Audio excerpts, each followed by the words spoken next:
2 November, selfverbetering nodig vir Christelike opwassing. Verheerlik God deur die verbetering van gesondheidsgewoontes. Want julle is duur gekoop, verheerlik God dan in julle liggaam en in julle gees, wat aan God behoort. 1 Korintiërs 6 vers 20. Ons eerste plig teenoor God en ons medermens is selfontwikkeling.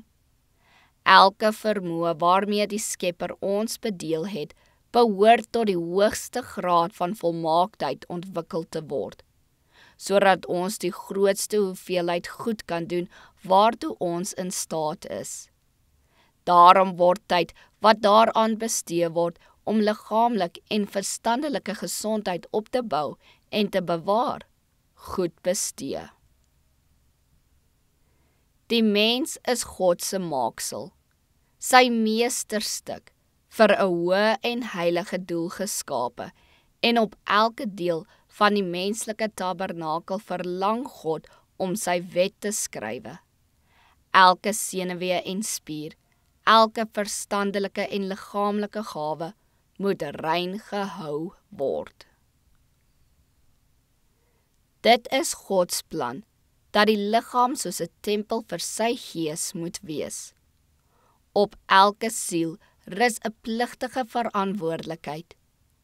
U persoonlike invloed word ten goeie of ten kwade uitgeoefen.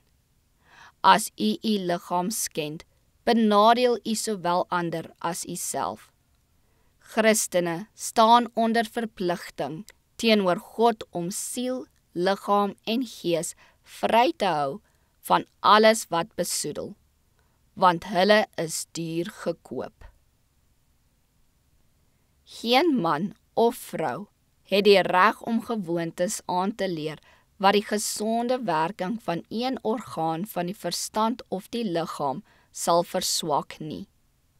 Mense wat hulle aan tabak of drank oorgee, waardeur nie hulle verstand nie. Hulle besef nie die waarde van die vermoëns wat God hulle gegee het om te ontwikkel en te verbeter nie.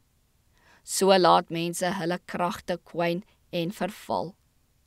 God verlang dat almal wat in hom glo, die nodigheid vir verbetering moet besef. Elke toevertroude vermoë moet uitgebrei word. Nie een gawe mag verwaarloos word nie. Die mens is God se tuin en gebou en staan in elke sin van die woord onder sy toesig. En hoe beter hy met sy maker kennis maak, hoe heiliger sal hy sy lewe ag.